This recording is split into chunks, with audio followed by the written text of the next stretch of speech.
Ok, minha gente, já voltamos. E... Peraí que meu telefone está com vida própria. Ele agora está com vida própria. Eu fico vendo aqui, acompanhando vocês. E meu amigo Marcos Habib já está aqui comigo. Eu fico acompanhando vocês. E aí, se eu tocar nele, ele toma vida própria e ele some. Pronto, já voltou aqui. Maria Feliz já está aqui, Francisco Gadinho, enfim, uma turma, todo mundo já está aqui com a gente. Eu tenho falado, eu falo basicamente, eu acho que eu falei isso a minha vida inteira, né? Já estou aí meus 40 anos de rádio e mais de 15 de televisão. Eu sempre mostrei aí o meu lado conservador, né? Sempre mostrei meu lado conservador. Sempre fui uma pessoa em que eu sempre tive muito cuidado com algumas coisas. Drogas, por exemplo, é uma coisa que assola Teresópolis nos últimos anos. Sobre o aborto, eu sempre tomei uma posição muito radical nisso.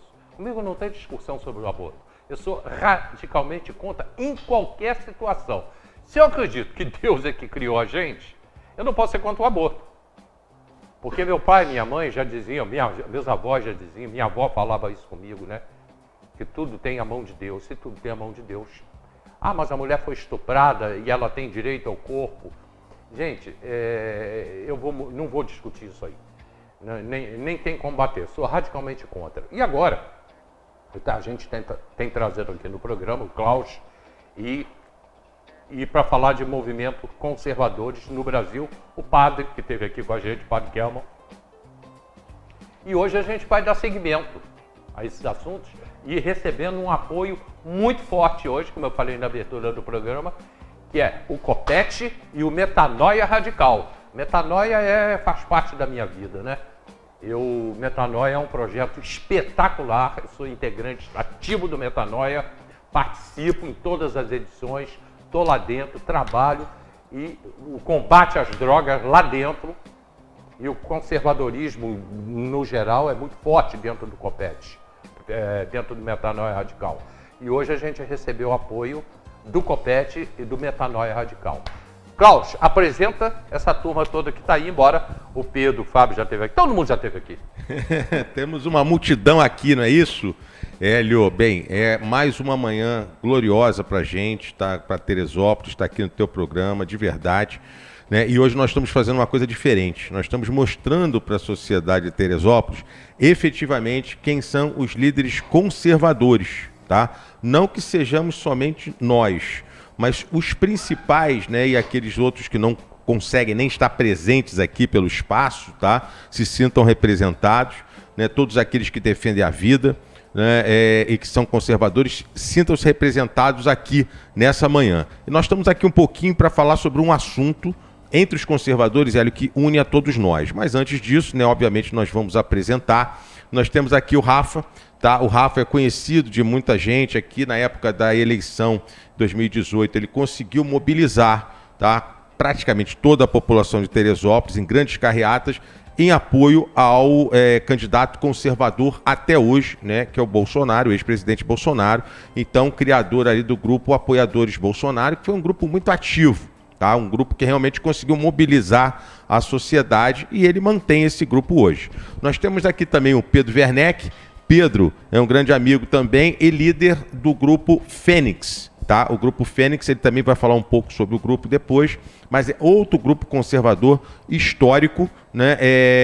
Que realmente tem um trabalho maravilhoso, inclusive com palestras, com parte de instrução, uma coisa muito bacana. Nós temos ali o Fábio Figueiredo, né, representando o Instituto Conservador de Teresópolis, o ICT, né, que é recente, tá? Mas é um instituto conservador essencialmente ligado a Teresópolis, ao município de Teresópolis, e tenho eu aqui representando aqui o Foro do Brasil Teresópolis, né, da qual eu sou presidente, vamos dizer assim, municipal, né? O Foro do Brasil é nacional, tem um nível, uma abrangência nacional, federal, né? Existe um líder estadual e eu sou o líder do Foro do Brasil em Teresópolis. Então essa turma maravilhosa está aqui hoje com a gente, né, para falar um pouco mais sobre conservadorismo, mas lembrando, devido ao pouco tempo, que nós temos um ponto em comum que nós já vamos falar. Aliás, eu trouxe um livro aqui que depois eu vou indicar para todos vocês, que é um livro maravilhoso sobre esse flagelo absoluto, né, que vai contra a vida. Né? Se ele vai contra a vida, o conservador não apoia, porque nós apoiamos a vida desde a concepção e no seu transcorrer, né? Que são as drogas, algo que mata, que acaba com a vida, com a sociedade, com as famílias. Então nós estamos muito felizes de estar aqui hoje. Antes da gente passar para eles, né? Eu estou vendo vocês cada um com a sua camisa. O Copete não, embora eu esteja lá sempre com o pessoal do Copete. Hoje de manhã eu e o Fábio tivemos lá. Klaus foi também depois, né? Cheguei depois. A gente tomou o café da manhã lá com o Copete. E o pessoal do Metanoia, que também estavam lá. E o pastor Bruno Couto, ele é também o presidente do Metanoia. E tem a nossa camisa, que também tem a bandeira brasileira estampada aqui, na nossa camisa do Metanoia. Tá aqui. Isso me fez lembrar. Pena que eu não vim com a minha camisa do Metanoia. O Metanoia, Klaus, vocês já ouviram falar, ele é um movimento que você quando entra, você quando termina, você quando faz o Metanoia, você quando chega no domingo, você jamais deixaria de votar num candidato de direita. Tá? Não querendo misturar política com metanoia, que não tem nada a ver. Não se fala de política no Metanoia. Tá?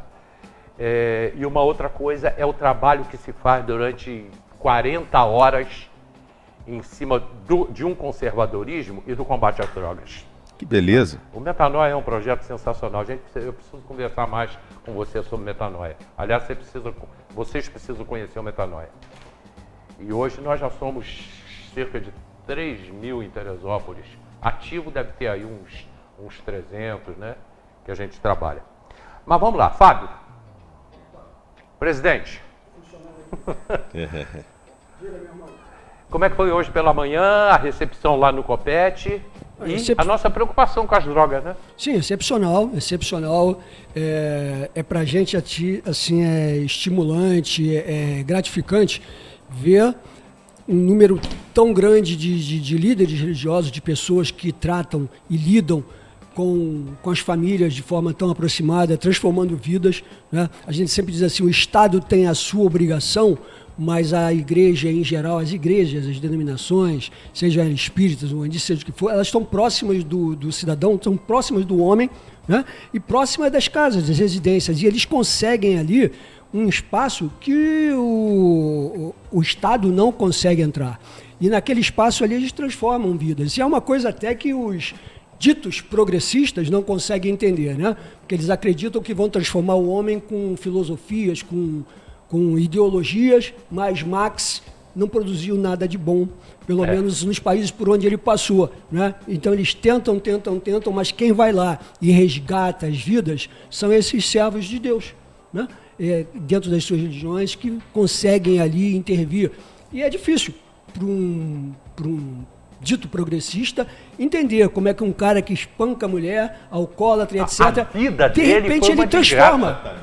A droga, né? Que é como você fala, o Metanoia, o trabalho que faz, como isso destrói a vida do jovem, destrói a vida da criança, destrói as famílias. Então você tem um viciado, um drogadito dentro de casa, né? E aquilo ali impacta em tudo aquele ambiente, na vizinhança, etc. E aí vai uma perspectiva de construção, uma perspectiva religiosa, né? Sob o ponto de vista religioso, e traz esperança. E essa pessoa consegue fazer aquilo que ninguém esperava. Abandonar um vício que a própria ciência diz que seria impossível ser abandonado. Vou te dar um exemplo familiar. Meu pai fumava. Meu pai era um cara que 3 maços de cigarro por dia era fácil. Levantar de noite com secura para fumar e comprar um cigarro. E quando ele se converteu, quando ele teve um encontro lá com a sua religiosidade, ele abandonou no dia seguinte. Então, assim, são experiências que você tem que ver, existe algo mais. Não é só intelecto, né? Existe alma, existe espírito, existe a necessidade de um encontro com uma força maior, né? Com o Criador, o que na maçonaria nós comentamos, nós chamamos de grande arquiteto do universo, né? Para ser mais generalista, porque nós não fazemos proselitismo. Então, assim, foi um encontro fantástico, né? E nós estamos muito felizes com o apoio que recebemos do Copete ao ato que vai acontecer no dia 18, né, contra as drogas e em defesa da vida. Fantástico. Que daqui a pouco a gente vai falar muito disso. Pedro, o que é a Fênix?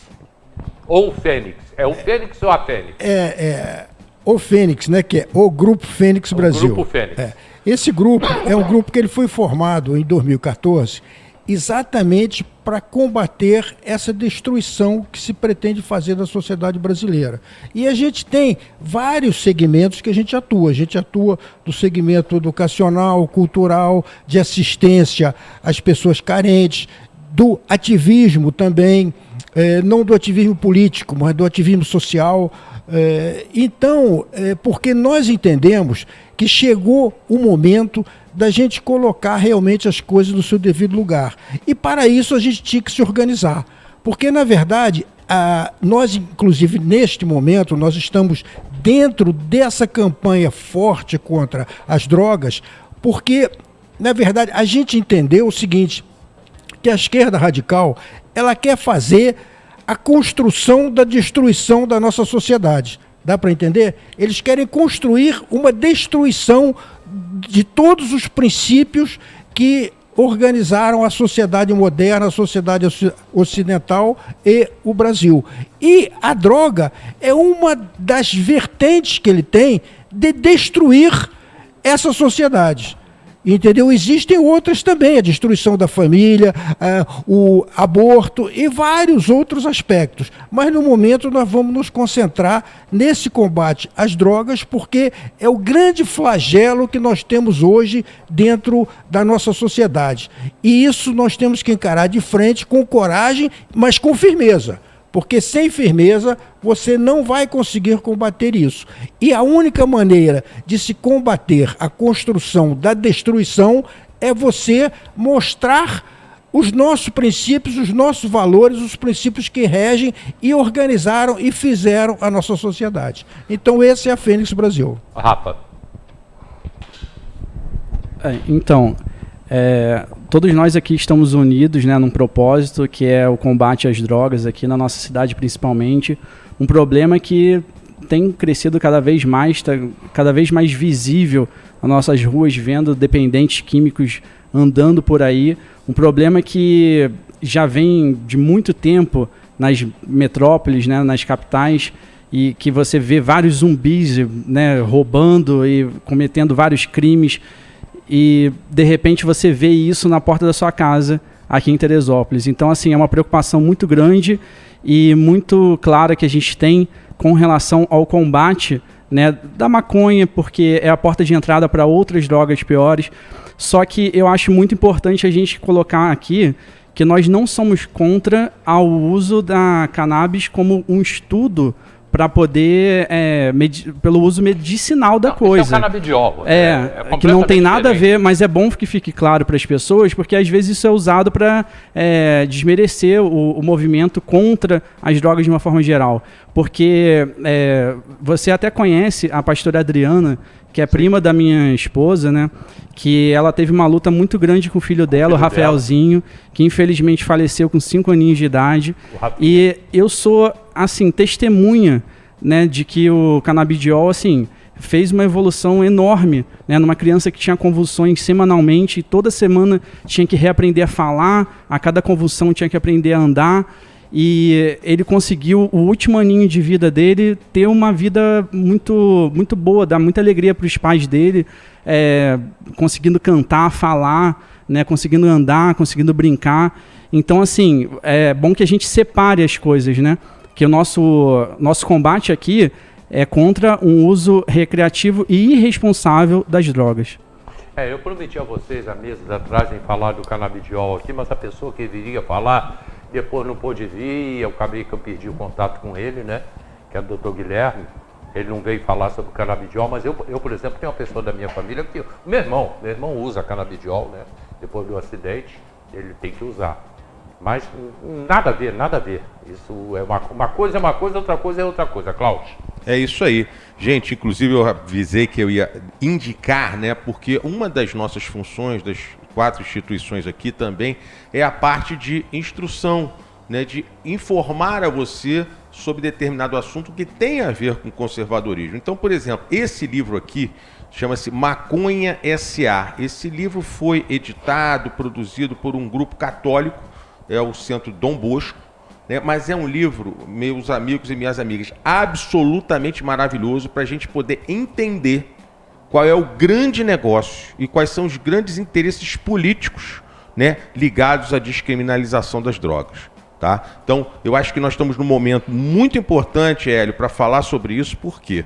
Né, às vezes as pessoas não se atentam para determinadas coisas. Foi aprovado pelo Senado uma PEC, a PEC 45 ou 42, não me lembro o número, né, de 2023. Essa PEC, praticamente no embate político entre o STF e o Congresso Nacional, ela vem a manter absolutamente a posse e a utilização de drogas como crime, como deve ser. Tá? Por quê? Estava-se numa tendência, ninguém está dizendo o resultado, uma tendência do STF da descriminalização de determinada quantidade. 60 gramas. 60 gramas, né? 60 gramas, o que é um absurdo, vamos colocar aqui. Faz 10 cigarrinhos. Faz 10 cigarros. Não, e assim, eu vou colocar uma coisa para você que é minimamente refletidor sobre determinado assunto, e eu vou pedir para que você reflita comigo, porque eu nunca vi ninguém falar sobre isso. Se eu tenho, por exemplo, o STF liberando 60 gramas de maconha para uso próprio, né? O que iria acontecer? Obviamente que o traficante iria andar com 60 gramas de maconha, né? E aí, no ato da prisão dele, ele diria, não, é para uso próprio. Então, o que acontece? Ele venderia os 60 gramas, não poderia ser preso, voltaria na boca de fumo, pegaria mais 60 gramas e estaria ali absolutamente imune a qualquer punição. É engraçado que eu não vi ninguém falar sobre isso e o povo é muito prático, né? Pensa bem, como é que isso seria uma catástrofe, né? Só para ver como é que o assunto está em pauta, Hélio. Por quê? Parece agora a PEC foi para o Congresso, foi para a Câmara, né? Já passou no Senado, graças a Deus que passou no Senado, tá? Mas é um assunto que atinge a todos nós. Então, conservadorismo também é isso. Nós estamos falando de um assunto que está sendo votado nesse momento no Congresso Nacional e no STF, com repercussões imensas na sociedade. Se descriminaliza a droga, por exemplo, a maconha, esse grande negócio que é a maconha, parece ser inocente, uso recreativo, que é tranquilo. Não é não, gente. É nocivo, é porta de entrada para outras drogas e é um negócio político e financeiro absurdamente grande. Então, isso é que a gente tem que falar. Tem que ir a fundo no assunto. Não é isso? Eu tenho certeza que o Fábio vai poder explorar um pouco mais isso, porque como ele é agente de segurança, né, ele conhece bem esse assunto. Não é isso, Fábio? Ô, Fábio, como é que você vê liberar 60... Você que lida com isso, você trabalha com isso, você é policial. Liberar 60 gramas de maconha. Olha só, bom, primeira coisa, assim, as coisas estão ficando meio malucas no Brasil, né? O STF não pode legislar. Mas tá. Né? Nós votamos nos nossos representantes, que são lá os senadores e os deputados que têm a competência para isso. E a Constituição, o STF é o tal do guardião da Constituição, né? Ela diz que todo poder emana do povo, e o povo exerce esse poder através dos seus representantes. Ora, é completamente esquizofrênico, é completamente louco você ter um tribunal legislando. E outra, a sociedade, né, o que me incomoda muito em todo esse discurso, em todos esses movimentos ideológicos, é a hipocrisia. Né? É aquela coisa, nós temos no Rio de Janeiro, que começou a lei seca. Né? Sim. E disse que a lei seca salva vidas. Por quê? Porque o elemento sobre efeito do álcool, ele tem a sua capacidade reduzida, né? E aí ele comete um acidente, porque ele está sob efeito do álcool, qualquer efeito, uma taça, 2 taças, se tolerância zero no nível de álcool. Até o enxaguante bucal vai caindo lá no bafômetro. E o cara pode fumar 10 cigarros de maconha, né? E ele vai estar tão chapado quanto o cara que bebeu. Né? E ninguém está preocupado com isso. Então, assim, se vamos defender a vida contra aquele motorista irresponsável que bebe e dirige, vamos defendê-la contra o cara que está fumando maconha também. Porque ele vai matar pessoas.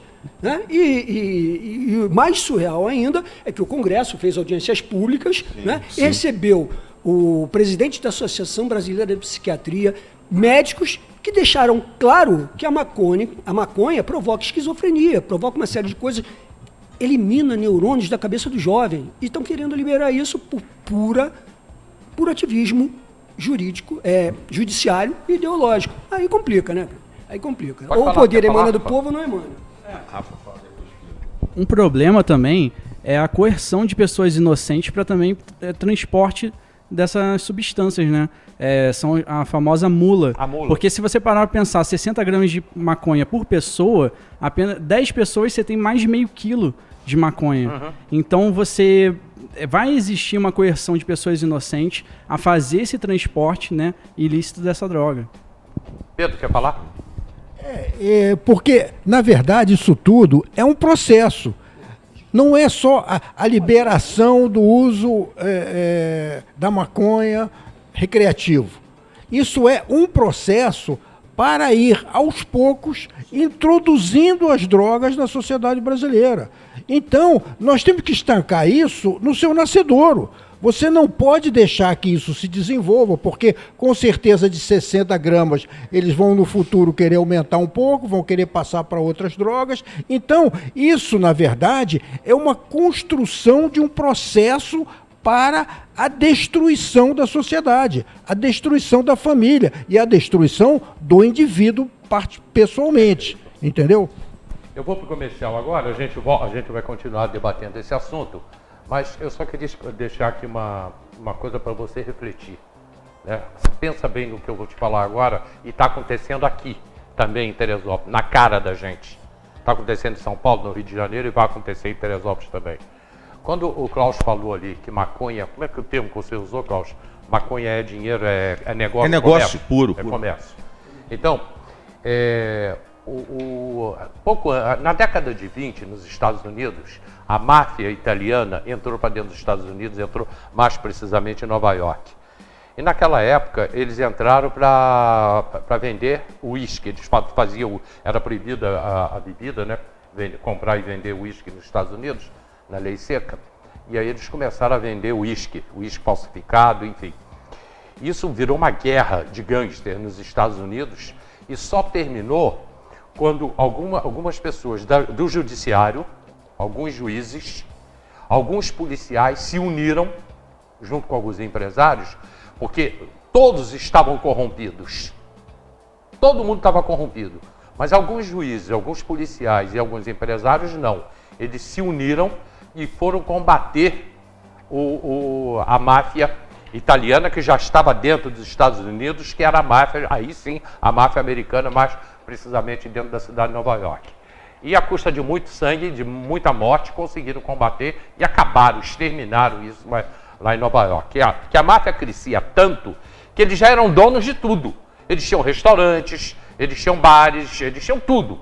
A máfia foi crescendo dessa maneira e foram comprando. E depois na Itália, já uma história um pouco mais recente, a Cosa Nostra, também que era a máfia italiana, ela só foi combatida quando alguns juízes corretos, honestos, conservadores e alguns policiais também se uniram e falaram, vamos combater a máfia italiana. Conseguiram derrubar a máfia italiana, ela não existe mais. Existe hoje meia dúzia de bandidos, mas não é mais nem o que a máfia fazia.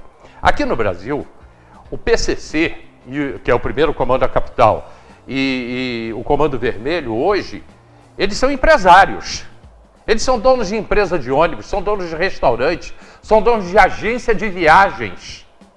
O Comando Vermelho no Rio de Janeiro e o PCC em São Paulo, hoje, são empresários.